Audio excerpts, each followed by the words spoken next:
Que a graça, a paz do Senhor Jesus Cristo esteja abundante em sua vida. Sou o evangelista e professor Márcio Mainardes. Aqui estou para mais uma pré-aula da EBD. Nós estamos no terceiro trimestre de 2022, estudando as lições bíblicas da CPAD e o nosso tema é os ataques contra a Igreja de Cristo, as sutilezas de Satanás nestes dias que antecedem a volta de Jesus Cristo.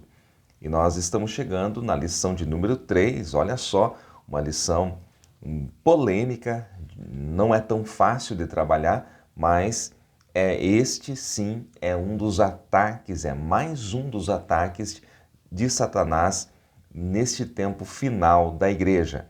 A sutileza da imoralidade sexual. O nosso texto áudio, ele está na primeira carta de Paulo aos Coríntios, capítulo de número 6, o versículo 18, que diz: Fugi da prostituição.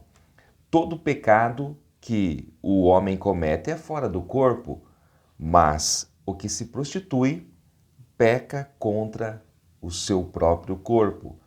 A verdade prática da nossa lição diz que as Escrituras condenam toda forma de prática sexual fora da esfera do casamento constituído por Deus. A leitura bíblica em classe, ou seja, o texto que serve como base para esta aula, está na primeira carta de Paulo aos Coríntios, capítulo 6, os versículos 15 ao 20, e também na Epístola aos Romanos, capítulo 1, versículos 26 ao 28.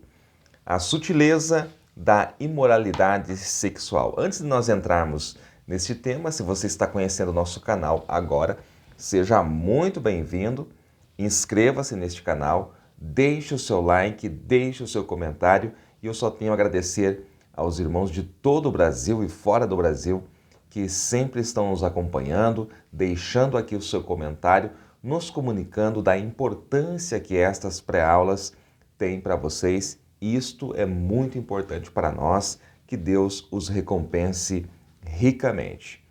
Muito bem, há vários crentes que pensam que o sexo é algo complicado de se trabalhar, de se falar sobre esse assunto, é como se fosse um tabu. Mas isto não é bem assim, porque o sexo é algo bom. Porque quem criou foi o próprio Deus. E a palavra de Deus diz, lá no livro do Gênesis, que Deus criou todas as coisas e viu Deus que tudo que ele criara era bom. Então o sexo é algo prazeroso, é algo bom.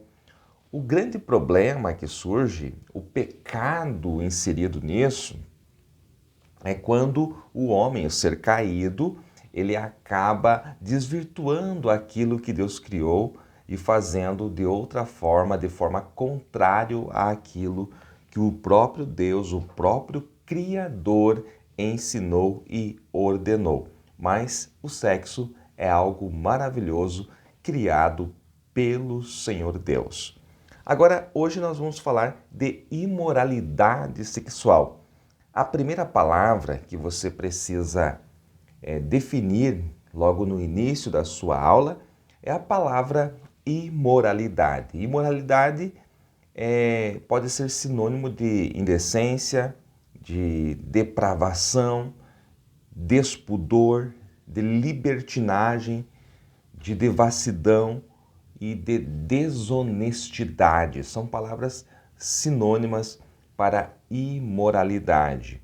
É um assunto bastante sério, que exige muito cuidado para se trabalhar, mas é um assunto que está diante de nós, é o nosso tema e ele precisa ser bem trabalhado.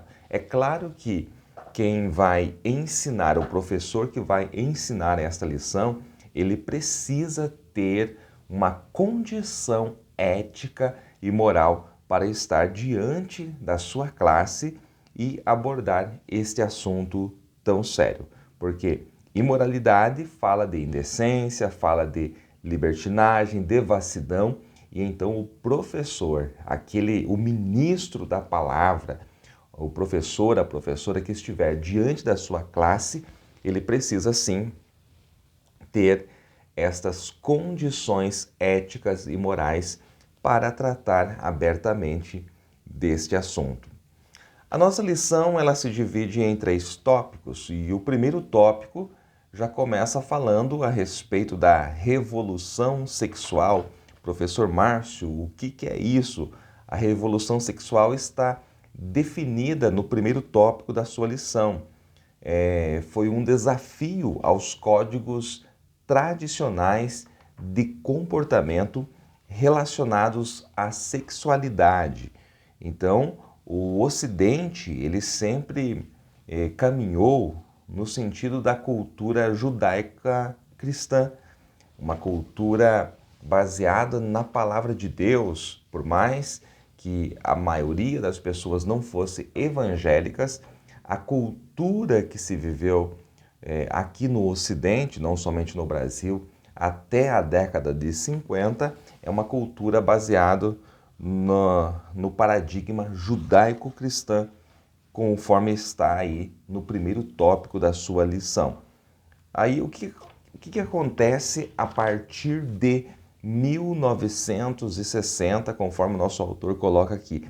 Este desafio aos códigos tradicionais de comportamento relacionados à sexualidade, ou seja, uma objeção à cultura judaica cristã. Começa a acontecer a partir deste movimento em 1960 até 1970. E uma das coisas que surgiu nesse tempo, que se propagou pela sociedade, foi a TV. Então, com a chegada da TV, a contracultura chega com mais força e de uma forma muito mais presente nos lares. Então, começaram a trazer argumentos, começaram a trazer ensinamentos através de jornais, através de revistas e principalmente através da TV, que atacavam este comportamento tradicional da sexualidade. Então, estavam ali trazendo um novo modelo de sexualidade e isso se chamou a revolução sexual. Então, até esse momento, a relação sexual ela era heterossexual, né? Um homem com uma mulher, e monogâmica, né? Um homem para uma mulher para um homem. E esta relação sexual heterossexual e monogâmica, a partir da Revolução, ela passa a ser questionada, abrindo espaço para novos, entre aspas, comportamentos em relação ao sexo. Então isso aconteceu principalmente na década de 60. Então entre os anos 60 a 70, a revolução sexual, que é tratada aí no nosso primeiro tópico. No segundo tópico da nossa lição, nós temos as principais distorções da sexualidade. E aqui são elencadas 3, a fornicação, o adultério e a homossexualidade. A palavra fornicação, ela vem do grego porneia, que fala de toda a prática sexual ilícita, incluindo o adultério, e não somente a relação entre solteiros, a relação sexual entre solteiros.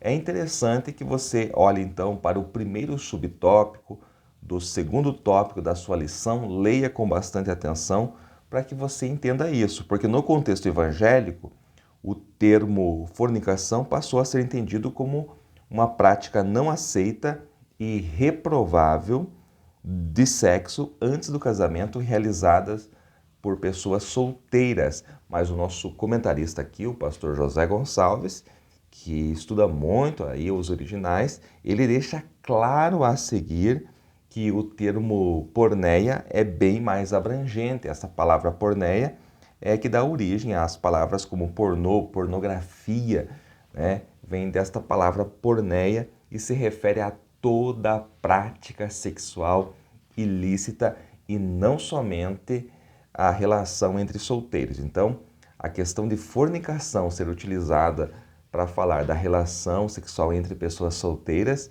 que a igreja normalmente usa, isto é um mito, isto não passa no crivo da etimologia das palavras. A palavra fornicação, ela se refere a toda a prática sexual ilícita, inclusive também o adultério. Vamos falar um pouquinho então em relação ao adultério. O adultério é a relação entre alguém casado com outra pessoa que não é o seu cônjuge. Então, o adultério é a relação entre alguém casado com outra pessoa que não é o seu cônjuge. Então, num sentido mais profundo, no Antigo Testamento, esta palavra quer dizer mudar o original. Porque lá nos 10 mandamentos, nós temos o mandamento não adulterarás, mas este não adulterarás é muito mais profundo do que somente a relação sexual entre pessoas casadas com outro que não é seu cônjuge. É muito mais profundo do que isso, porque na verdade nos 10 mandamentos nós já temos o mandamento não cobiçarás. Então se não é nem para cobiçar, quanto mais adulterar. Então adulterar, lá no hebraico, o sentido profundo da palavra quer dizer-se mudar o original. Esse é o sentido de adultério entre os hebreus no Antigo Testamento. Mais uma das distorções da sexualidade nesse tempo é a homossexualidade, relação entre pessoas do mesmo sexo. E isso está se propagando, tanto é que no começo chamavam-se LGBT, agora LGBTQ, KI, A+, e um monte de letras, a cada dia vai aumentando mais. Eu não estou aqui desrespeitando ninguém, mas é uma sigla bem grande que se utiliza hoje para falar a respeito dessas práticas homossexuais. Então, é relação entre pessoas do mesmo sexo, é um comportamento adquirido e não um determinismo biológico. Então, isto não é biológico, isto é um comportamento. Então, isso tem que ficar bem claro que por mais que nós, cristãos, respeitemos essas pessoas, né, nós respeitamos todas as pessoas são livres, nós vivemos num país livre, a prática é condenada como pecado pela Bíblia Sagrada. Então não somos nós que estamos falando isso, estamos apenas citando a palavra de Deus, que a palavra de Deus condena como pecado, né? Nós amamos todas as pessoas, mas precisamos deixar isso bem claro. O apóstolo Paulo, em 1 Coríntios, capítulo de número 6, versículo 9, ele diz: não sabeis que os injustos não hão de herdar o reino de Deus? E no versículo 10 ele vai falar quem não vai herdar. Nem os fornicadores, nem os idólatras, nem os adúlteros, nem os efeminados, nem os sodomitas, nem os ladrões, nem os avarentos, nem os bêbados, nem os maldizentes, nem os roubadores herdarão o reino de Deus. Há outros textos que se referem a esta prática. O mesmo Paulo, escrevendo a primeira epístola ao Timóteo, capítulo 1, versículo 10. Também temos o texto da nossa leitura bíblica em classe, Romanos 1, 26, a Bíblia condenando esta prática. Indo para um pouquinho mais à frente, nós vemos aqui que o sexo ele atende uma necessidade da criação. Aqui nós vamos ver aqui o padrão bíblico para a sexualidade sadia. Então, o sexo atende uma necessidade da criação, que é a procriação. Quando nós olhamos para Gênesis, capítulo 1, versículos 28, a seguir nós vemos Deus dando ali o mandato cultural, Deus falando para o homem multiplicar, encher a terra. E como que eles iriam se multiplicar, como que eles iriam encher a terra, se não fosse pela procriação, os casais gerando filhos.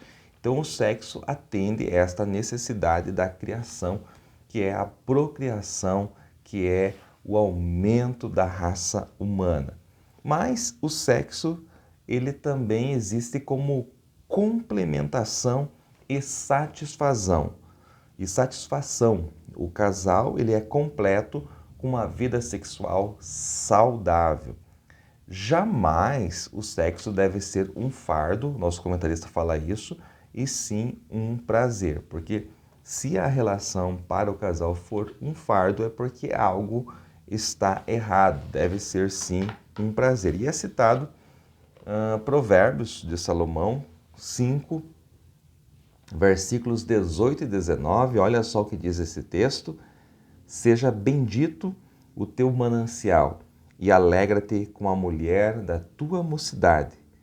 Como serva amorosa e gazela graciosa, os seus seios te saciem todo o tempo e pelo seu amor sejas atraído perpetuamente. Veja que texto maravilhoso, falando a respeito do amor, da prática do amor entre o casal, que tem a liberdade para desfrutar um do outro. Então, além da procriação, o sexo ele completa o casal.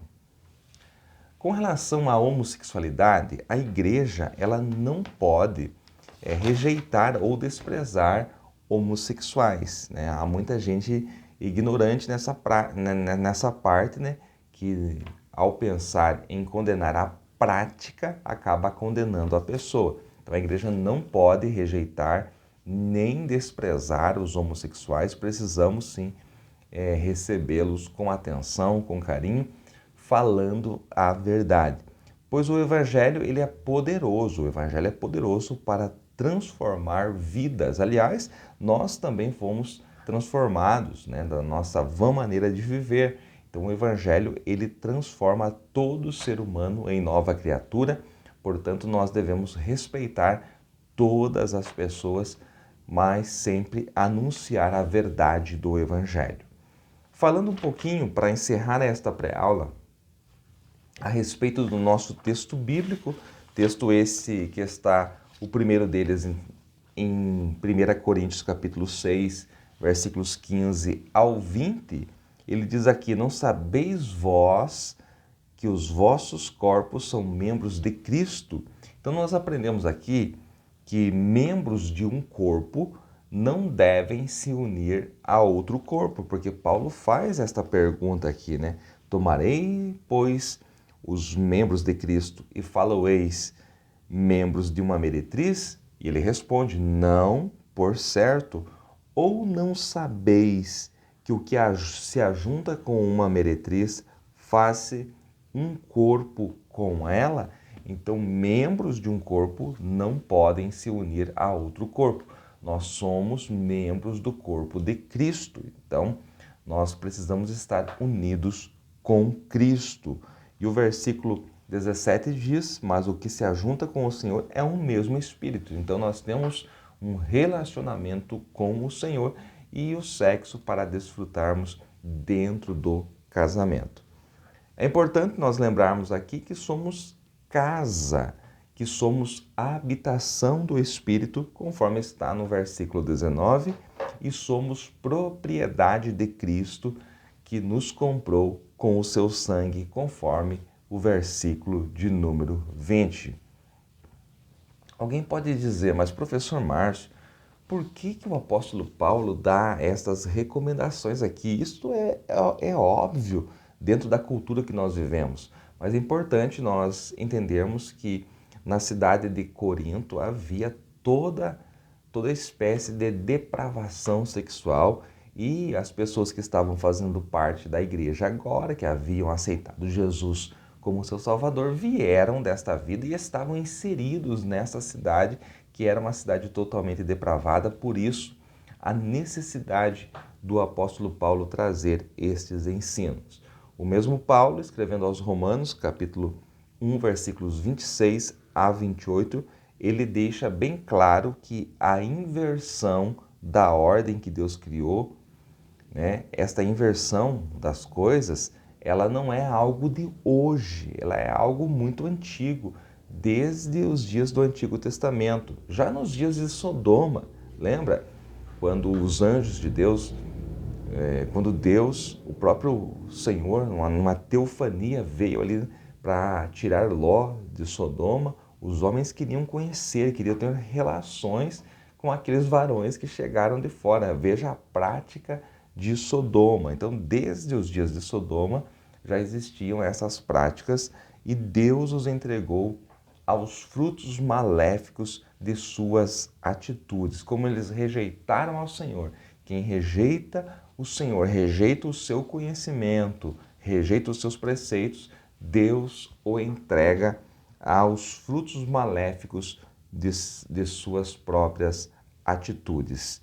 É bom que você olhe para a palavra de Deus, porque ela é verdade. O sangue de Jesus Cristo perdoa, purifica de todo pecado. E o Senhor Jesus Cristo, Ele transforma vidas e nós cremos nisso. Se essa pré-aula foi importante para você, deixe o like, deixe o comentário e não deixe também de compartilhar, porque isso é muito importante. Deus em Cristo o abençoe ricamente.